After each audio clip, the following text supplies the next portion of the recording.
안녕하세요. 강화도장 이미향 포정입니다.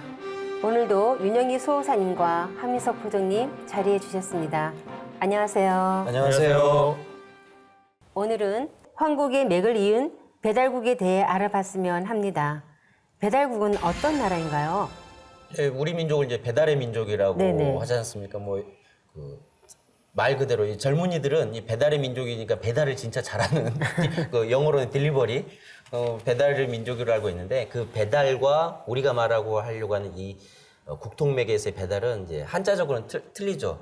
뭐 딜리버리의 어떤 그 배달의 의미는 이제 물건을 이렇게 가져다 주는 것을 이제 배달이라고 하는 것이고 우리가 말하는 이 배달의 민족이라는 것은 이 하늘의 밝음을 뜻하는 배자와 땅을 뜻하는 달자가 합쳐져서 배달이 거죠. 광명을 또 상징을 하는 것입니다. 그래서 이 천지광명의 중심이 되는 이 동방 땅이 이걸 이렇게 배달이라고 했던 것이죠. 그래서 하늘광명을 가리키는 환자를 써서 황국이라고 하고 땅광명을 가리키는 단자를 써서 배달국을 다른 말로 당국이라고도 부르기도 하는 것입니다. 그래서 이제 환인천재에서 이제 우리가 보면은 이제 국통맥을 이제 전수해주는 그 계승의 어떤 증표로 이제 첨부와 인을 받은 이제 커바라 나눔이 국가 통치 이념으로 이제 전수를 받았는데요.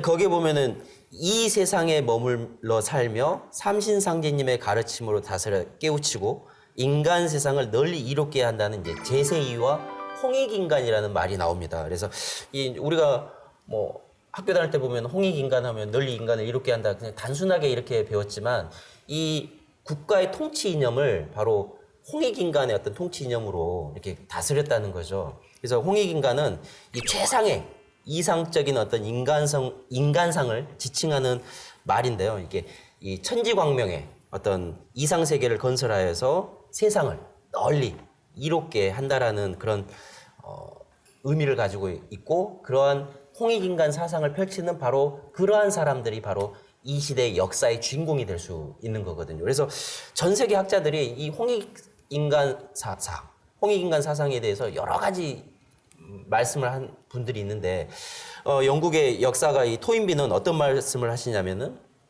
21세기 세계가 하나 되어 돌아가는 날이 온다면 나는 그 중심은 동북아 일 것으로 믿으며 그 핵심은 한국의 홍익인간 사상이 되어야 한다고 확신합니다. 역사학자인 토인비가 그런 말을 하고요. 25시의 어떤 책 저자인 게오르게라는 사람이 있습니다.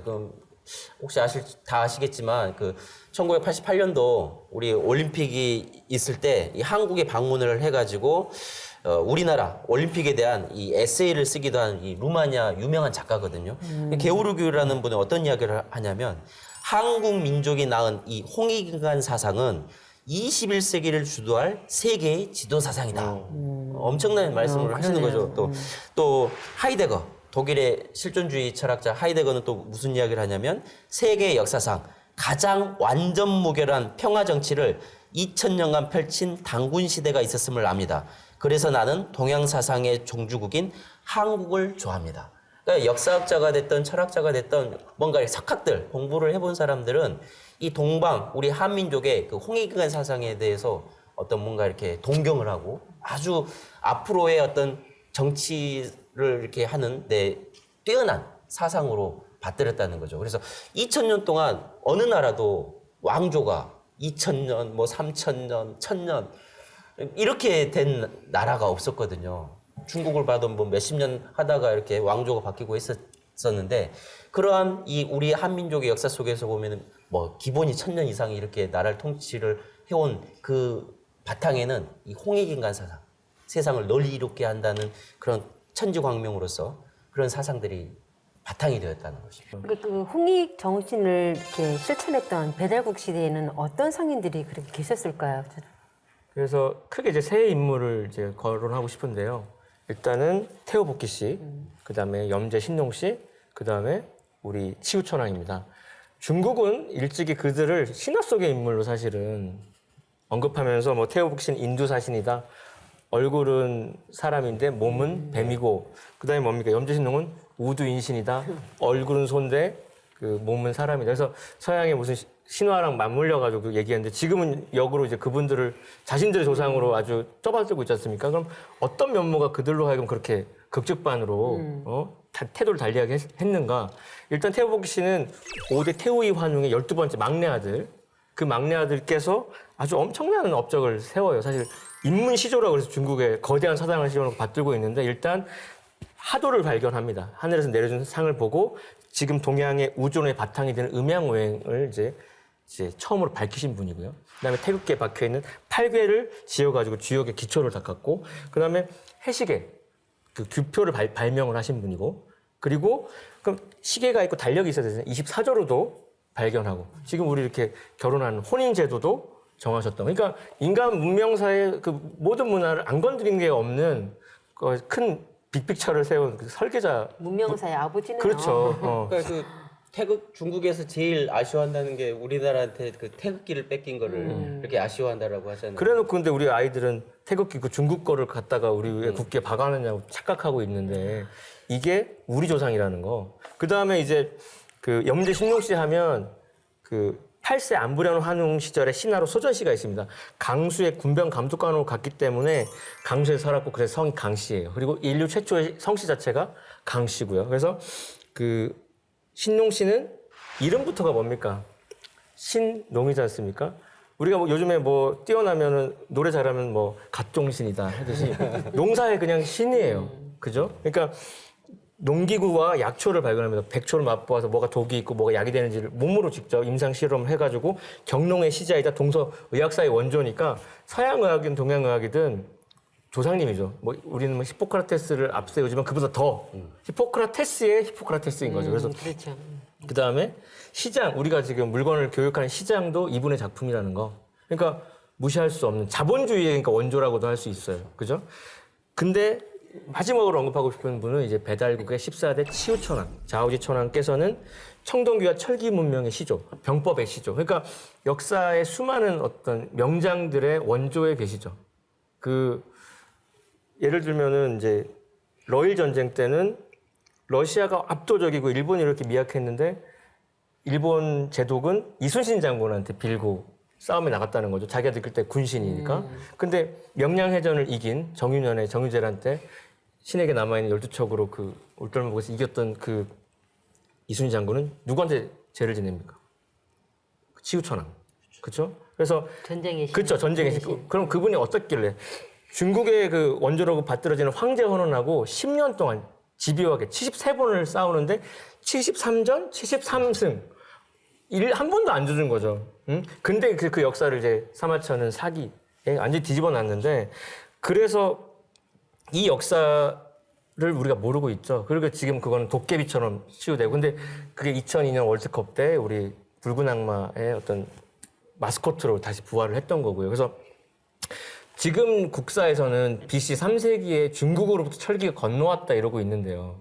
사실 말이 안 되는 거고 그 환웅 14대 환웅 때부터 청동기와 철기는 우리 거였고 만약에 그게 중국에서부터 온 거라면 저희 청주 지역에는 젓가락 문화재라고 있는데 우리는 지금 다 쇠젓가락 쓰잖아요. 그렇죠. 그럼 중국이 철기 문화의 원조면 중국이 철기로 해야 되는데 그렇지. 서민들은 나무젓가락 쓴다고요. 그러니까 아무 생각 없이 우리가 살고 있는 거예요. 그리고 그 우리가 쓰는 그런 쇠수저는 일본에서는 천안 가무만 쓸 수 있는 거예요. 근데 우리는 그걸 서민들이 다 쓰고 있잖아. 그런 단서만 봐도 이게 어마어마한 그 시조에 치우천에 계시다는 거고. 이렇게 중국에서는 이분들이 자신의 그 조상이라고 하고 있잖아요.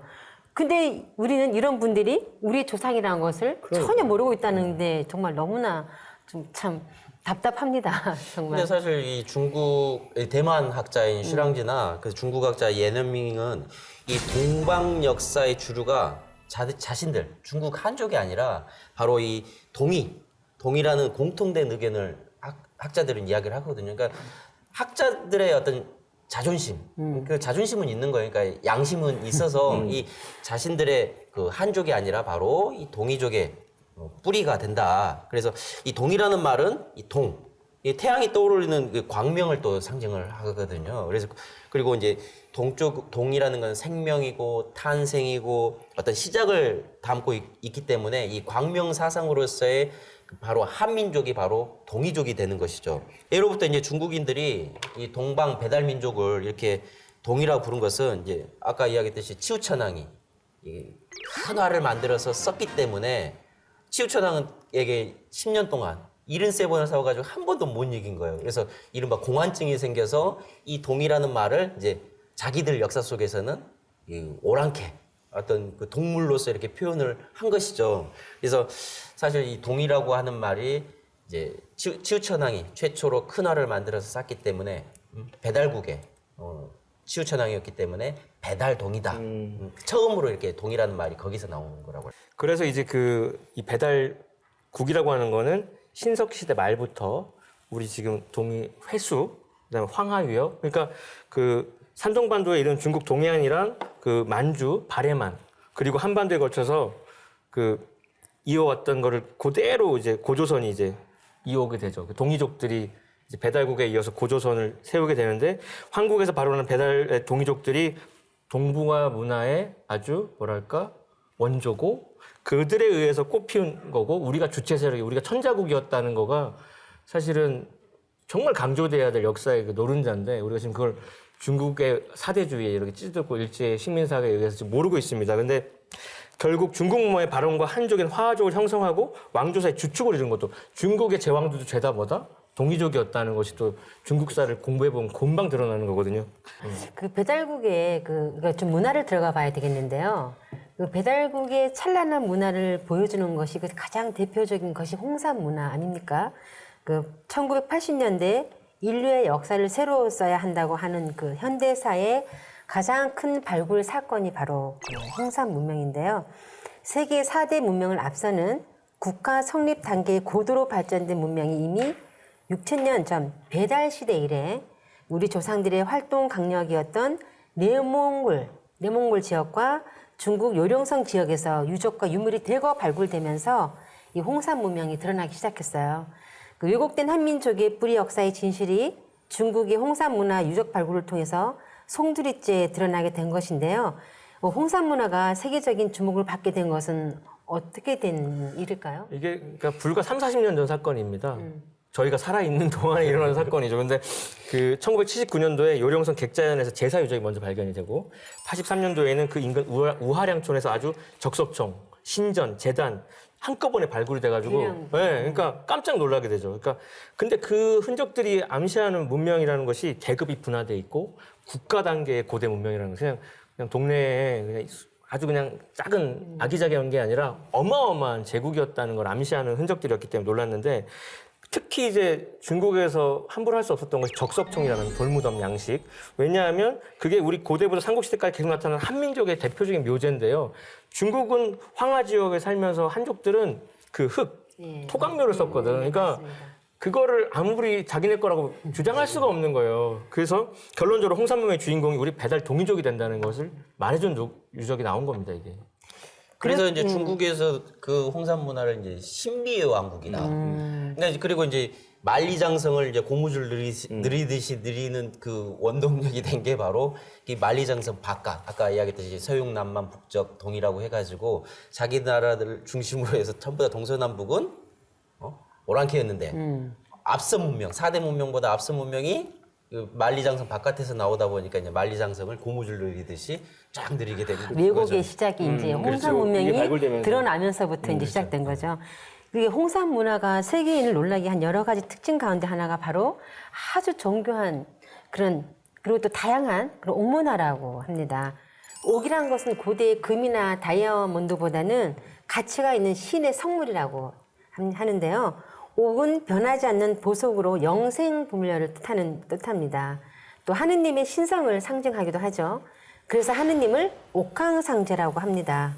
특히 옥은 고귀한 신분을 나타내는 장신구, 또 신과 소통하는 신의 물건, 또 천재에 쓰는 제기 등을 이렇게 만들기도 했고요. 다양한 생활 도구로 사용하기도 했습니다. 바늘이라든지 절구, 돌칼, 또 뭐 새나 짐승을 형상화한 옥기, 또 옥팔찌, 옥목걸이, 그 환단고기 책에 보면 굉장히 정교하게 이렇게 나와 있더라고요. 그렇게 다양하게 만들었는데요. 그 시대의 사람들이 야만인이 아니라 머리가 이게 좀 비었던 그런 야만인이 아니고 다양하게 이런 사유된 문화를 만들어냈던 그런 사람들이었다는 거죠. 우리가 단순히 역사를 미개인의 문화라든지 미신, 샤머니즘의 문화라고 알고 있는 인식을 이 옥문화를 통해서 산산이 이렇게 이제 부서지게 되는 그런 옥문화의 특징을 알 수가 있는 거죠. 그러니까 이제 우리가 뭐 구석기, 신석기, 청동기, 철기 시대로 오면서 이른바 돌로 이렇게 뭐 음식을 사냥을 하고 이렇게 굉장히 미개한 문명으로 알고 있는데 지금 이제 최근에 학계에서는 이제 그 옥기 시대를 신석기에서 청동기로 넘어가는 시대, 옥기 시대를 넣어야 된다. 왜? 이 옥문화가 이렇게 정교하게 이렇게 되어 있기 때문에 지금의 기술로도 이렇게 세공하는데 참 어려움이 있다라고 하는데 그 당시에는 그런 것들을 만들었다라는 것이 참 대단한 그 문명이었었던 것이죠. 대단합니다, 그죠? 이제야 그 사실이 드러났다는 것도 참 의미가 있는 것 같아요. 근데 중국이 이렇게 동북공정을 한 원인이 홍산 문명 때문이라 그러죠? 그렇죠. 그러니까 앞서 언급도 하셨지만 우리가 세계사 시간에 배웠던 4대 문명은 황하, 이집트, 메소포타미아, 인더스, 강변을 중심으로 갑자기 도시가 생기고 시장이 열리고 근데 어떻게 갑자기 지역이 다른데 뚱 생겼냐는 거예요. 어디 원조가 하나 있어야 될 텐데 그게 발굴이 안 되니까 그냥 동시대에 지역을 달리해서 생겼다고만 알고 있는데 그 기원이 되는 그 문명보다 수천 년 앞선 문화가 바로 홍산 문화니까 세계가 깜짝 놀라게 되죠. 그래서 이걸 이제 세계 문명의 뿌리라고 얘기를 하게 됩니다. 그러니까 기존의 뿌리는 이제 뿌리가 아니라 이제 줄기가 돼버리는 게 될 텐데 세계사를 다시 써야 되겠죠. 근데 이걸 그래서 20세기 최고에 발굴 사건이면서 열심히 팠단 말이에요. 근데 파면 팔수록 이게 아닌데 싶은 것들이 나오게 되죠. 그래서 이거는 우리 게 아니구나. 옆 동네 한민족 거구나 하면서 그거를 흡수한 어떤 근거, 객관적인 근거를 위해서 동북 공정, 공작을 해왔던 겁니다, 사실. 근데 진짜 역사에 대한 정말 그 명언은 사필귀정일 수밖에 없는 것이 시간이 우리 편이고 시간은 진실의 편이라는 것이 결국 진실된 고대 문명은 더 늦게 나타날 수밖에 없지 않습니까? 발굴을 하다 보면 뒤에서야 더 고대 문명이 더 나타나는 거니까 그게 20세기 말에 그래도 나타나준 게 감사한 일이고 결국 세상의 그 사필귀정, 역사의 신은 그 진실을 밝히기 위해서 사람들이 발견돼주기 위해서 이렇게 의인을 기다린다 아까 말한 거 충신들을 기다리지 않나 하는 생각도 하게 됩니다. 역사라는 거는 이렇게 시간도 좀 이게 살아왔던 과정이 있었기 때문에 드러나는 시간도 또 그때 좀 필요한 때가 있었던 것 같아요. 수호사님, 당군조선은 어떤 나라인가요?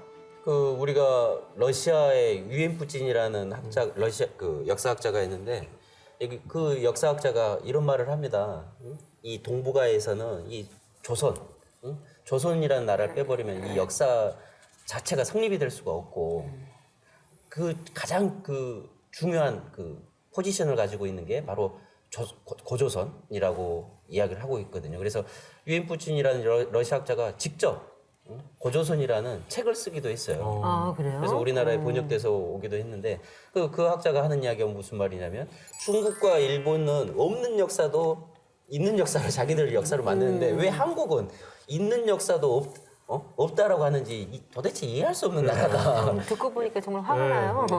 이런 진실로 외국 학자들은 있는 역사라고 이렇게 주장을 하고 있는데 우리나라 국민들은 신화, 곰이 인간이 돼가지고 이렇게 만든 나라로 이렇게 알고 있는데요. 실제로 존재했던 나라가 바로 우리가 이제 알아보려고 하는 당군조선입니다. 이 당군조선은 이제 배달 1565년의 어떤 기간을 가졌던 이 배달국의 마지막 18세 환웅이었던 이 거불단 환웅이 이제 세상을 떠나게 됩니다. 근데 이에 앞서서 14살 때 그 우리가 알고 있는 이제 당군 왕검 이 비왕으로 임명되어 가지고 24년간 이 제왕 수업을 받게 되는 거죠. 그 제왕 수업을 받다가 이제 당군으로 추대가 되면서 이제 제2에 오르게 되는 거죠. 그러니까 이제 워낙 이제 배달국 시대에서 이제 당군 조선의 시대로 이어지게 되는 어떤 그런 역사적인 배경이 되는 것입니다. 그래서 당군 왕검은 이제 배달 말기에 그 혼란했던 그런 것을 잠재우고 이 구한족, 아까 황국을 세운 나라가 구한족에 의해서 12개 12연방 국가로 됐다라고 했는데 이 구한족을 하나로 통일하고 그 통일한 나라를 조선이라는 새 나라 명칭을 이렇게 세워서 조선이라고 하는 거죠. 이 조선이라는 말도 이렇게 보면은 조광선수지, 아침 햇살이 가장 먼저 비치는 땅, 고을이다라는 뜻으로 조광선수지라고 해서 이 광명사상을 또 조선에는 가지고 있습니다. 그리고 이제 당군왕검이 이제 삼심상제님께 천제를 올리죠. 그러니까 옛날에는 뭔가 이렇게 임금이 바로 어떤 개국을 한다든지 무슨 일이 있을 때는 다 하나님께 천제를 지내는 그런 문화가 있었거든요. 제천 행사가. 그래서 천제를 지내고 송화강 아사들, 안중근 의사가 이등방문을 이렇게 죽였던, 거사를 했던 그 하얼빈에 이제 도읍을 정하고 그 아사달이라는 말은 이제 수도에 이제 어떤 하늘 햇빛이 비치는 땅이란 뜻으로 이것도 하나의 광명을 또 상징을 하는 거죠, 아사달이. 그래서 당군조선은 삼신의 신성 가운데 인간과 만물을 다스리는 치아신이 발현된 시대인 겁니다. 그래서 황국은 조아신, 그다음에 배달은 교아신, 그다음에 조선은 치아신이 발현되는 그런 황금 시대가 되는 것이죠. 그래서 당군왕금은 이 삼신 원리에 따라서 국가의 통치도 이 세 개의 나라로 이렇게 세 개로 이렇게 구분해서 통치를 했습니다. 그것이 바로 삼한광경제죠. 그래서 당군왕검이 계시는 그 대당군이 계시는 곳은 병권을 갖고 이제 그 주변이 이제 요동반도과 그 만주 지역을 진안이라고 해가지고 대당군이 통치를 하고 그다음에 이제 요서 지역을 이제 번안, 그다음에 이제 한반도 지역을 마안으로 해가지고 대당군 아래 부당군을 이렇게 두 분을 두셔가지고 통치를 하셨던 거죠. 그것이 바로 이제 삼한광경제라고 할 수가 있습니다. 자, 이것을 통해서 우리나라와 중국, 어떤 일본의 관계를 이렇게 비롯해서 이 동북아 국제 정세를 바르게 파악하는 이 대전제도 이런 당군조선이 삼한으로 구성되었음을 인식하는 데서부터 비롯되는 거거든요. 그래서 오늘날 강단 주류사학계가 당군조선의 역사를 제대로 인식하지 못하고 밝히지 못한 것 중에 가장 큰 이유는 이 신교, 삼신문화에 근거한 삼한광경제에 대해서 제대로 된 이해를 못한 탓으로 볼 수가 있습니다. 네, 듣고 보니까 충분히 이제 이해가 됩니다. 그러니까 나라를 다스렸던 그 삼한광경제 그 경영제도가 어떤 천부경의 원리에서 따서 이렇게 통치를 했던 것 같아요. 그 당군조선의 대표적인 문화로는 무엇이 있을까요? 지금 말씀하신 거는 역사 유전자 그 원형문화의 중심에 삼수문화가 있다 이런 말씀하신 네네. 거고 그게 이제 뭐 삼한과 삼조선으로 벌어져서 지금 그래서 우리는 뭐 시험 볼 때 몇 번으로 찍을까 하면 뭐 괜히 3번으로 찍게 되는 그런 것도 이게 남아있지 않나 내 생각이 몸속에 드는데 삼수 문화가 아무튼 이 당군조선이라는 게 동북아의 대국이었다는 거죠. 자그마치 70여 개에 이른 제후국을 거느리고 거기에 이제 한족들이 잔뜩 있고요. 그래서 당군 세기를 읽어보면은 조선은 제후국들을 순회합니다. 그리고 제후국은 당군에게 이제 조공을 바칩니다. 그래서 조공입니다. 조선에게 공물을 바치는. 우리가 젊은 애들이 이제 연예인한테 선물 보내는 걸 요즘 연예인 조공이라고 표현하는데 그 언어 자체가 우리 겁니다. 아시겠죠? 그래서 당군은 이제 제후들과 함께 천제를 하게 돼요. 천제는 천자인 몫이에요. 그래서 후한 시대에 채용이 쓴 독단을 보면요. 뭐라고 언급되어 있냐면 천자라고 하는 것은 동이족 임금의 호칭이다. 천자라는 말 자체가 고유족, 동이족 임금을 그렇게 부르는 거라는 타이틀이 딱 달려 있는 거고 왜 천자라고 했냐. 하늘을 아버지, 땅을 어머니로 섬겼기 때문에 자연스럽게 하늘의 아들이라고 했다 이겁니다. 그거는 우리 동이족의 고유 권한이고 제후국들은 그 천제에 참여할 수 있는 그 파티에 참여할 수 있는 티켓을 얻었을 뿐이거든요. 그래서 같이 천제도 하고 그들과 함께 적을 공격하기도 했던 겁니다. 근데 적을 공격할 때 이미 4,500년 전에 청동기를 썼어요. 그래서 당군조선 영역으로 추정되는 홍산문화 지역에 보면 요서의 하가점에서 청동 유물이 대거 발견이 되고 있는데요. 그 가운데 가장 잘 알려진 게 이제 비파형 동검.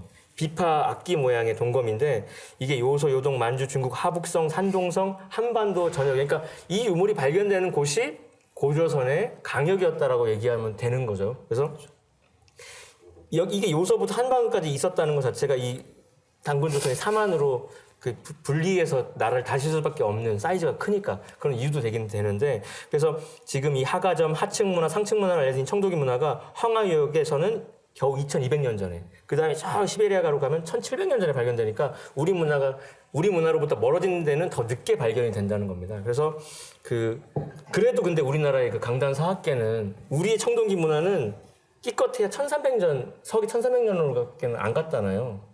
왜 그럴까요? 그러니까 도대체. 이 셀프 디스 왜 그럴까? 도대체 어떤 사상을 갖고 그러니까 있을까요? 이제까지 근데 우리 스스로 너무 우리를 낮췄던 것이 가장 컸다는 생각이 많이 하게 돼요, 사실. 그 셀프 디스 이야기하니까 그 이기백 교수의 그 한국사 실론 그 책이 그 하버드 대학교 가게에서 영어로 번역됐을 때 동의를 이스턴 바바리안이라고 그러니까요. 우리 조상들을 야만인으로 이렇게 표현했다는 게 좀 엄청난 충격이었거든요. 그냥 그리스를 그리스로 계속 쓰고 있는 건 똑같죠. 그래서 근데 이스라엘의 고고학자로 유명한 그 핑컬스타인은 자기네 팔레스타인 청동기 문화는 3,500년 전으로 끌어당겨놨거든요. 근데 수메르 문명 어디서 왔다고? 자기들은 저기 동쪽에서 왔다고 하는데 우리가 더 늦는다는 게 앞뒤가 사실은 안 그렇죠. 맞습니다. 사실. 네. 부모와 자식이 바뀌어버리는 그러니까. 그렇죠. 그런 셈이죠. 우리가 그렇게 올린다고 해서 하등의 학문적인 오류도 없다는 거. 그 얘기를 꼭 말씀드리고 싶네요.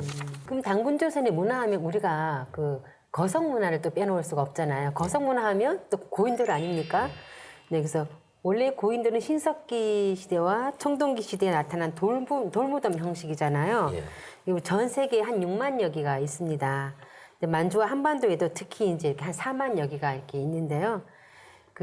이 돌무덤 강화에 혹시 와 보셨나요? 저는 강화에 가봐야 되겠어요. 가면 그 돌무덤이 그대로 있는데 전 정말 너무 놀랐어요. 보고 그 몇천 년 전에 만들었던 돌무덤이라는 게 상상이 안 될 정도로 아주 정교하고 너무 잘 만들었어요.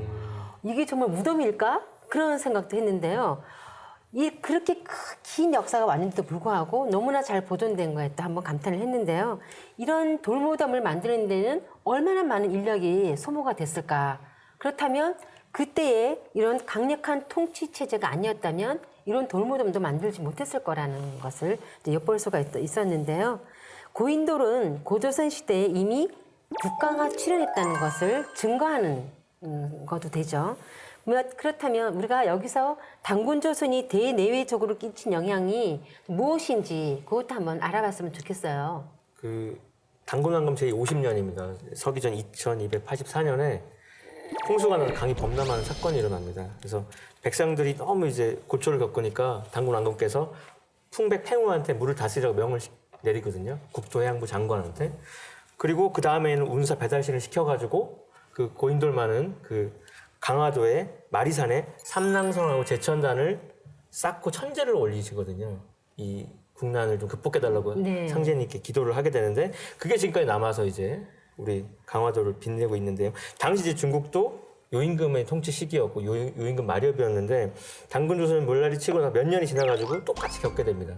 그러니까 이제 요임금은 이제 신하곤을 시켜가지고 시수 사업을 시켰는데 실패를 하게 되죠. 그래서 뭐 구양지에서 처형을 해버리고 그 아들이 이제 사공운데요. 아버지가 못다 이룬 일을 이제 맡아서 하게 됩니다. 얼마나 일심을 했는지 집에 이제 수년 동안 한 3번 지나치는데 한 번 갈 수도 있는 거 아닙니까? 근데 한 번도 들르지 않고 일심으로 전력을 쏟는데요. 그래도 그치지는 못했어요. 그러니까 도저히 안 된다. 국가가 이제 존립이 안 된다 싶으니까 망하겠다 싶으니까 천자국인 단군왕금께 요청을 합니다. 이게 또 이제 제후국의 그 위기를 민원을 받아들여가지고 그 상해 밑에 도산, 회계산에서 회의를 소집하고요. 태자부르를 거기로 이제 파견을 하게 되죠. 그 회의에서 부르태자가 이제 사공우한테 꿀팁을, 그 치수의 꿀팁, 오행치수법을 전수를 해가지고 그제서야 중국은 물난리를 해결하게 되고 그게 서기전 2267년의 사건이에요. 그게 9년 홍수, 중국에서 9년 홍수라고 말하는 치수의 전모가 됩니다. 그렇군요. 그 구약에서 전하는 노아의 홍수는 40여일이지만 중국의 홍수는 무려 9년이나 계속되었단 말이죠. 9년 대홍수는 고대 동북아의 대재앙이자 또 어떤 자연의 큰 대재난이었다는 거죠. 그래서 만일 이 당군왕검의 도움이 아니었다면 중국의 역사는 요순 시대에서 더 이상 전개되지 못했겠다는 결론이 나오는 겁니다. 그렇습니다. 그러니까 우리가 이 대목에서 이제 당군 조선이 국난을 끌어준 다음에 이제 나라의 경계를 딱 정합니다. 그래가지고 회수와 태산 지역, 지금의 산동성, 안희선, 절강성, 뭐 강소성 그쪽에다가 그쪽을 당군 조선으로 귀속을 시키고요. 접수를 하고 분조를 둬가지고 순임금으로 하여금 이제 단군을 대신해서 네가 다스려라, 대행하라고 하게 되거든요. 그리고 단군은 또 산동 지역의 낭야성에다가 가무소라고 해가지고 우순의 정치를 감독한다. 설치를 하고 순으로부터 그 분조의 정사를 보고를 일일이 받게 됩니다. 대통령이 뭐 이런 장관들 보고 받듯이. 그래서 그 부르테자가 이제 당군왕과 명을 받고 특사로 이제 도산을 갈 때도 그 낭야성에 잠깐 보름 정도 들러가지고 백성들의 사정을 묻고 듣고 그때도 순임금이 치수에 대해서 또 태자한테 고스란히 보고를 해요. 그게 환단고기 태백일사에 명백히 써 있습니다. 네. 그래서 이걸 증명해주는 기억이 또 중국 측 기록 서경의 순전에 보면은 사근 동우라 그래가지고 근데 그 해석을 자기들은 순임금이 동방의 제후를 만났다라고 이렇게 왜곡했지만 본질은 뭐다? 제후인 순임금이 동방의 천자인 당군왕검을 아련했다 이거죠. 그래서 그리고 지금 이게 낭야성이라는 것도 번안의 이세왕이었던 낭야 시우천의 후손으로 알려지는 그분이 개축했기 때문에 그렇게 이름도 정해져 있거든요. 그러니까 요순으로 끝날 뻔했는데 당군조선 덕분에 이제 그 다음 정권을 이어지게 되죠. 그렇죠. 그래서 요순 시대를 이어서 그 치수 사업에서 인심을 얻은 우가 이제 하나라를 열게 되고 그래서 하나라 이은 상나라, 상나라 이은 주나라 그 나라의 건국과 흥망에도 이제 우리 당군조선이 지대한 영향을 이렇게 미치게 되는데 하나라 창영자가 그 바로 회계산에서 당군조선의 부르테자한테 오행치수법을 받은 금간옥첩을 받은 치수의 사공 우조. 근데 그 금간옥첩에는 단순히 그 치수 요결만 들어있었던 것이 아니라 나라를 다스린 천자의 도도 들어있고 그러니까 고조선의 정치제도, 문화 뭐 이런 것들이 다 써있는 그러니까 국가 경영 지침서예요. 그래서 그거를 이제 홍범구주라고 하는 걸로 우리가 전수가 됐는데 그래서 홍범구주에서 우리가 지금 일상에 쓰고 있는 범주라고 하는 단어, 카테고리라고 하는 단어도 그 홍범구주에서 나온 거거든요. 일상에서 쓰는 그 단어의 기원이 그렇습니다. 네. 역사를 안다는 게 이렇게 참. 그러니까 예. 언어에 다 녹아 있다는 그 네네. 역사의 진실이. 그래서 군현홍수를 해결하고 하나라를 열었으니까 자기가 나라를 이렇게 얻게 된 거는 100% 당군조선의 덕이기 때문에 그 감사한 마음에 유언을 뭐라고 했냐면 회계산에 묻어달라. 자기를 이렇게 임금까지 올리게. 그래서 지금도 우임금의 왕릉은 회계산에 있어요. 네, 그렇군요. 당군조선과 중국의 관계를 간단히 정리하면 당군조선은 동북아의 천자국이었고 하상조, 중국 사망조는 모두 당군조선의 정치적인 통제를 받은 제후국이었다고 정리할 수 있겠습니다. 네. 그렇다면 당군조선 이후에 우리 역사는 어떻게 이어져 왔나요? 이제 거대한 제국이었던 이 당군조선이 이제 무너지면서 이 역사의 격변 속에서 이제 해모수 당군이 이 북부여를 이제 기원전 239년 음력으로 4월 8일, 4월 초파일에 건국하면서 이 열국 시대의 시작이 되게 됩니다.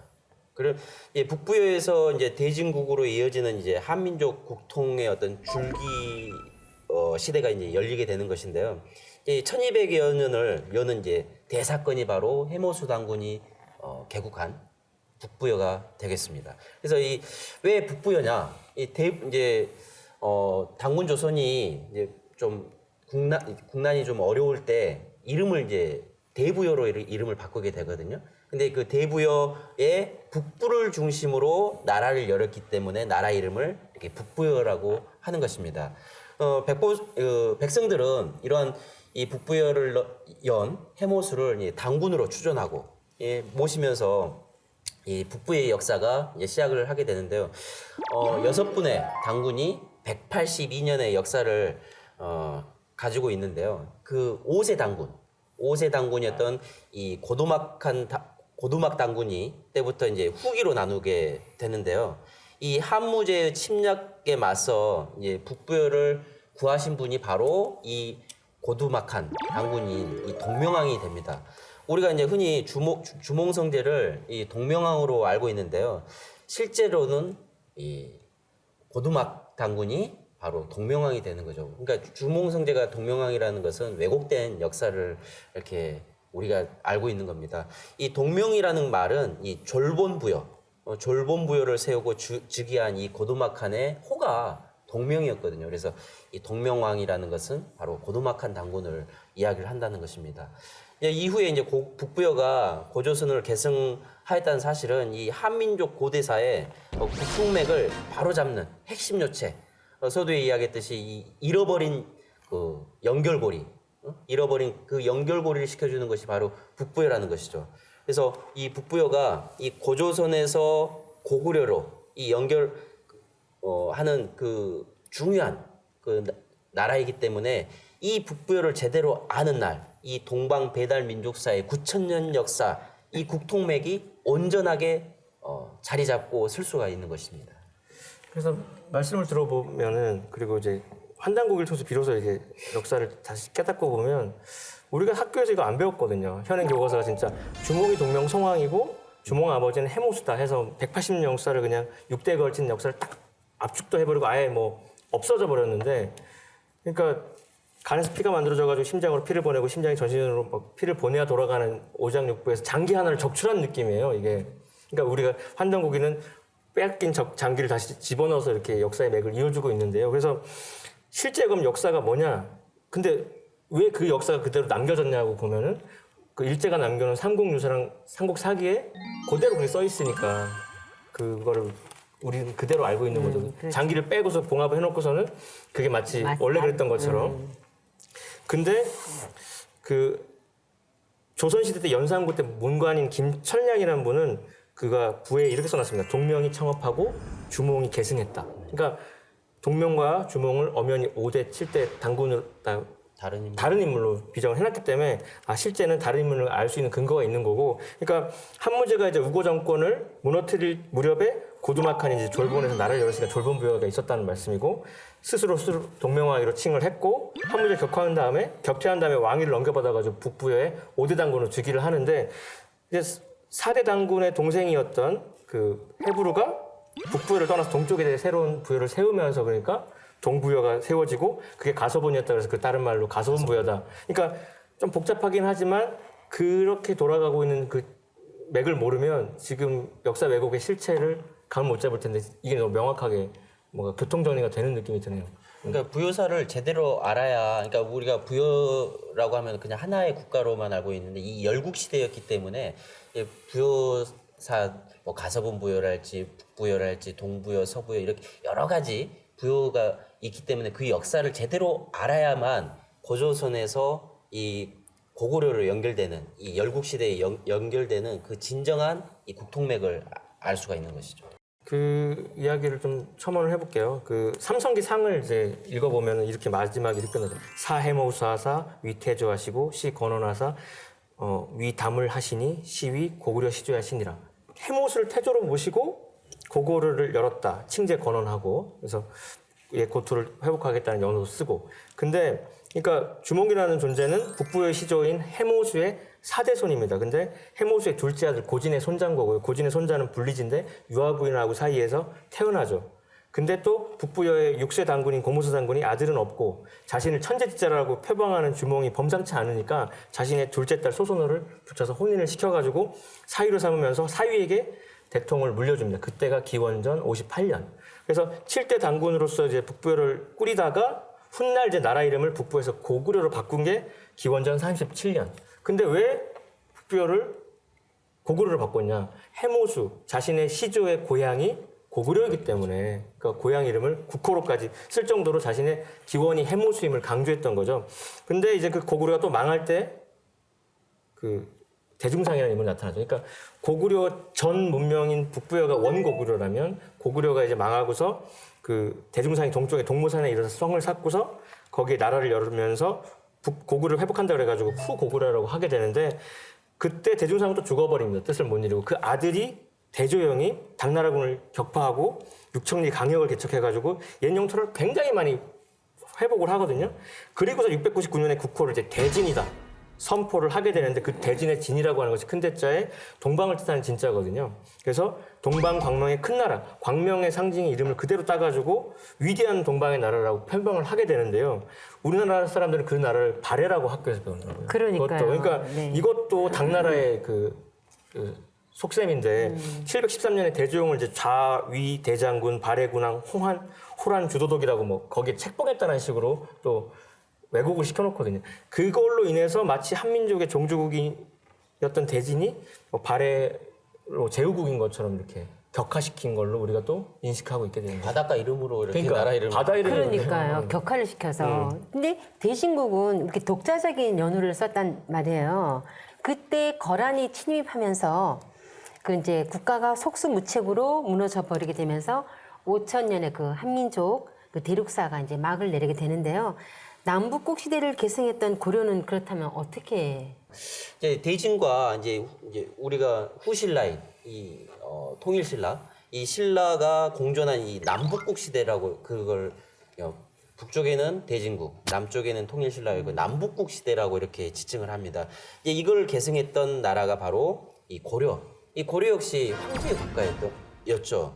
그래서 개성을 황도라고 부르고 그다음에 황제가 제천의식을 거행하는 이 원구단을 설치한 다음에 황제국으로서 지극히 어떤 자연스러운 일이었는데요. 이 세계 제국을 건설한 이 원나라의 어떤 정치적 간섭 때문에 이제 우리 나라가 이제 고려가 이제 25대부터 이제 그 전까지는 다 황제였죠. 근데 이제 원나라로부터 내정 간섭을 받으면서 충성할 충자를 붙여가지고 충렬왕을 시작으로 충선왕, 충숙왕, 충해왕, 충목왕, 충정왕까지 30대까지 이 원나라에 충성한다는 충자를 왕의 이름으로 이렇게 붙이게 되는 치욕적인 그런 역사가 있었습니다. 그래서 이 원나라의 부마국이 되면서 이 황국 배달 조선 이래로 줄곧 천자국이었던 우리의 위상이 이렇게 처참하게 무너지게 된 계기가 또 고려시대 후반이라고 할 수가 있습니다. 천자국이 그냥 하루아침에 그러니까. 제후국으로 그냥 추락하는 그런 계기가 된 것 같아요. 주인집이 이제 새빵살이를 그러게 말입니다. 그만큼 역사 뭐 이 당시에도 이렇게 나라를 팔아먹는 그런 사람들도 있었고 참 역사적으로 암울했던 시기가 아닌가 싶습니다. 그러니까 이 뿌리 역사가 단절되면서 어떤 그런 천자국의 이런 자긍심 이런 것도 상실됐던 것 같아요. 그래서 고려를 이은 조선은 그보다 더 본격적으로 4대 길을 걷게 되는데, 그러니까 중국을 이제 천자국으로 모시면서 유교를 국시로 하게 되니까 충성하게 되죠. 그래서 개국 초부터 태종이 서원관에 보관되어 있던 한민족의 고유사설을 다 이단으로 해버리니까 그 앞서 말씀드렸던 자신의 어릴 때 스승이 남긴 책도 후손들이 없앨 수밖에 없었던 상황까지 갔던 건데, 그래서 세조부터 예종, 성종까지 3대 동안 사서 수거령을 내려가지고 유교적인 어떤 사관에 배치되는 건 모조리 압수소각 네네. 다 태워버렸죠.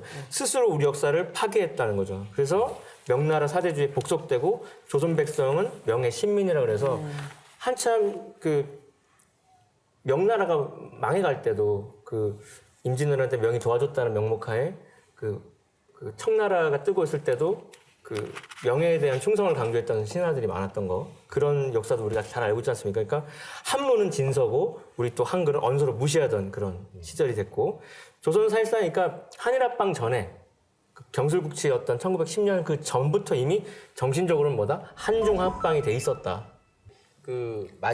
이제 조선의 국말 때 이제 고종 황제께서 1896년 아관파천이라고 해서 러시아 공사에 근 1년 정도 머물러 계시고 나서 이래서는 안 되겠다라고 해서 다시 궁으로 돌아오셔가지고 1897년 이 지금의 조선 호텔에 원구단을 쌓고 천제를 지냅니다.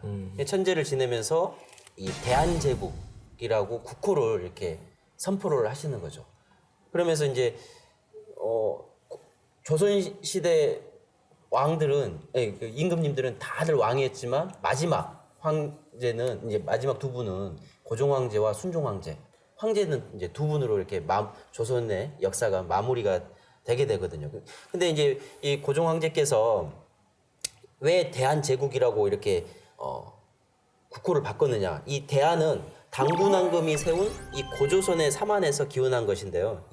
그 사만은 이 한민족 최초의 국가이자 인류 시온 문화의 발상지인 이 황국의 환에서 온 것이고, 이 환에서 또 한으로, 그러니까 하늘광명에서 인광명으로 이 국통이 계승되어 내려온 것을 이렇게 이야기를 한 겁니다. 그래서 예전에 우리의 광활했던 이 역사 속의 그 사만, 대한을 찾고자 이 고종황제가 천재를 지내시고 대한제국이라고 이렇게 선포를 하시게 된 거죠.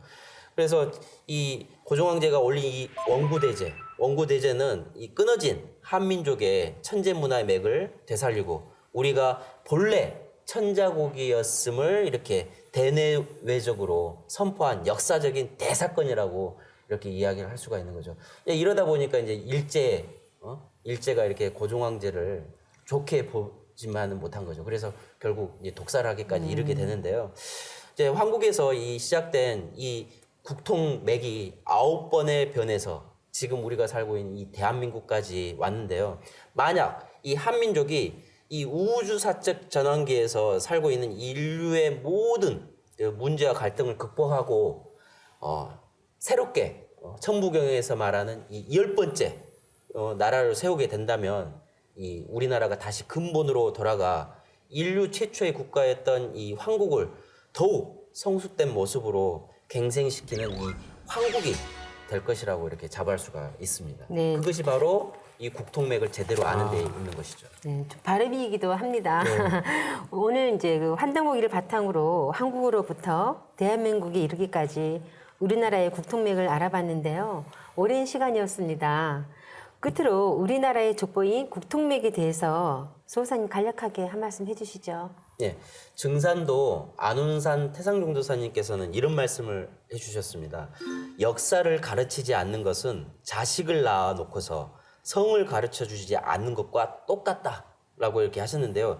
1만 년의 역사의 어떤 그 대국이었던 이 우리 한민족의 시원사를 바로잡는 이 일이야말로 이 인류사의 뿌리를 바로잡는 일이고 우리의 정체성을 제대로 이 확립하는 일이기에 우리나라의 족보인 이 국통맥을 이게 바르게 아는 것이 얼마나 중요한지를 이렇게 알 수가 있습니다.